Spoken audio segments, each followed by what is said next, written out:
soin de toi, là. Oui, Hein? tu me protèges. Je le sais. Compte toi-même. La rencontre du Rocher, du Trisac. Écoute, Benoît, quand Ouais. je parle. Sophie, bonjour. Bonjour. As-tu écouté Antoine Robitaille tantôt? Ben là, il ça a fait commence jouer, bien. Il a fait jouer Désirée McGrath Oui.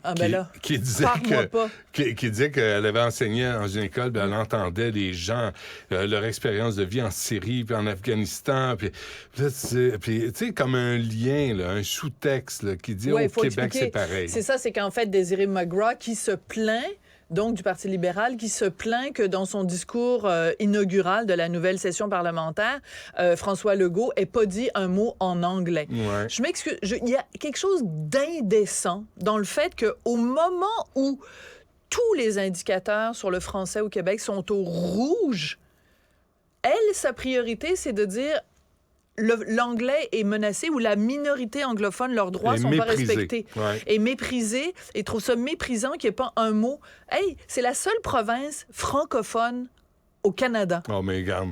Je veux dire, y a-tu Non, mais le droit de essouffle-toi faire son pas. discours en français? Ça donne rien de l'expliquer. Non, mais qu'elle choisisse en plus ça, alors que toutes les nouvelles qu'il y a dans les journaux les derniers jours, le dossier de la semaine dernière dans le Journal de Montréal, le Journal de Québec, It's the on n'est Liberal pas capable. Party. We are not able to be treated, to be dans les hôpitaux au Québec, on peut pas se faire servir en français, on peut pas être soigné en français. Puis elle, Désirée, la seule chose qu'elle désire souligner, c'est supposément le mépris. Je veux dire, c'est quoi, il est où le mépris? C'est la minorité la mieux traitée au Canada. C'est la minorité la mieux traitée au Canada. Essaye de voir, toi, je veux dire, je m'en donnerai même pas l'exemple du Nouveau-Brunswick, mais essaye d'aller voir les francophones à Ottawa, les francophones à Toronto, les francophones en Alberta sont traités comme de la crotte de mouche. Non, t'es malveillante, là. Tes langues sales sont tous mieux traitées que notre pauvre communauté anglophone au Québec, qui a le CUSUM, qui a des hôpitaux, qui a des universités, qui a une commission scolaire encore. On n'a pas fait des centres de services, c'est des commissions scolaires. Oui. On n'a pas voulu les choquer. Ils ont des médias, ils ont des journaux, ils ont des radios, ils ont des télés, mais ils sont mal foutus. Ils sont très maltraités.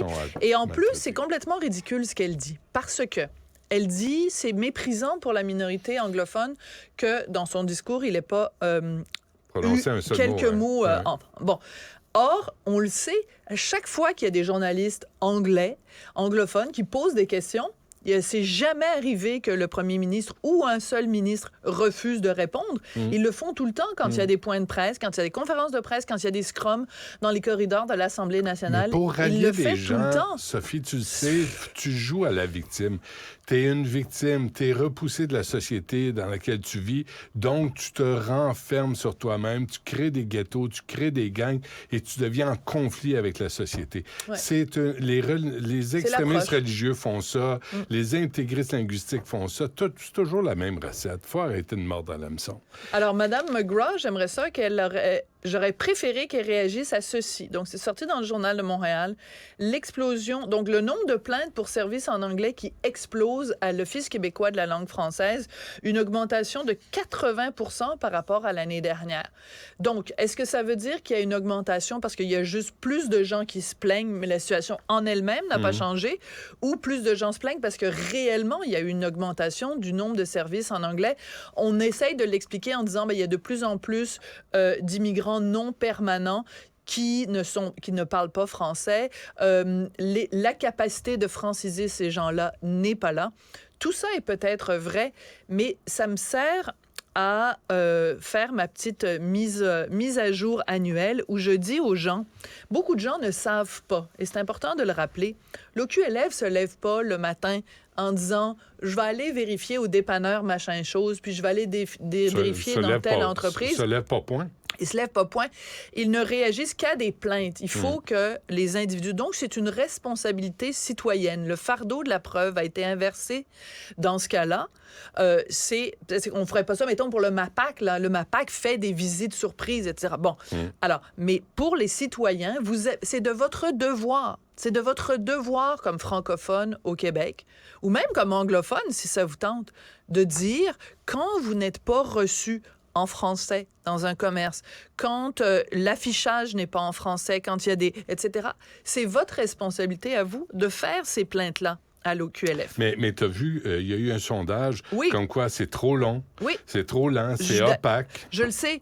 Tout ça est Ça peut-être marche vrai, pas, là. mais Fils de la à langue la base, si ce service-là est disponible, aussi imparfait soit-il, si on ne l'utilise pas, encore une fois, on fait preuve de la fameuse servitude volontaire dont je te parlais l'autre jour dans une de mes chroniques. Mais la raison pour laquelle je te parle de ça aujourd'hui, mon très cher Benoît, que j'aime tant, c'est que dans ce texte du Journal de Montréal, il y a une phrase qui, moi, est venue beaucoup me chercher. Jean-Paul Perrault, qui est président d'Impératif français, dit aux gens, il a un conseil pour les consommateurs, il dit « N'accommodez pas les entreprises, ne passez jamais à l'anglais. » Mettons que tu arrives chez Tim Hortons, le gars au comptoir est pas capable de comprendre « sandwich au poulet » parce que les gens de Tim Hortons n'ont pas été intelligents pour leur dire « chicken is poulet ». Repeat after me. Poulet, chicken, chicken, poulet. Ils sont pas capables. Bon.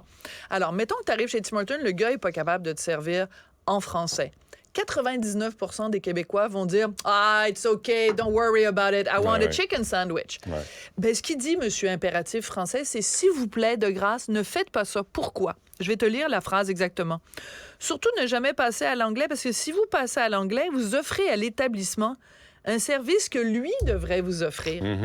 Et il a entièrement raison. Et c'est à ça qu'il faut qu'on pense la prochaine fois qu'on rentre dans un commerce. Mais arrêtez de vous soumettre. Moi, arrêtez de faire les moutons. Un dimanche matin, j'étais avec la famille. On va sur Sainte-Catherine, je sais pas, il y a longtemps de ça, chez Nichols.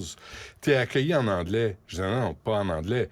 Puis il continue en anglais. Je dis, je vais aller manger ailleurs. Ben voilà. Puis le nombre de fois que j'ai laissé la marchandise sur la caisse parce qu'on me sert en anglais, faut-toi là où je pense ta camelote, parce que je vais aller acheter la même cochonnerie de l'autre côté de la rue, puis ils vont me servir en français. Voilà, c'est ça qu'il faut faire. Il faut arrêter. C'est ça qu'il faut faire. Il faut arrêter d'être poli parce qu'ils interviewent quelqu'un dans le texte qui dit « Ah, c'est le fun » parce qu'ils sont allés dans un café, puis ils disent « Ah, c'est le fun, les gens sont gentils, puis ils prennent le temps de nous parler en anglais. » Non, c'est fini le temps d'être gentil.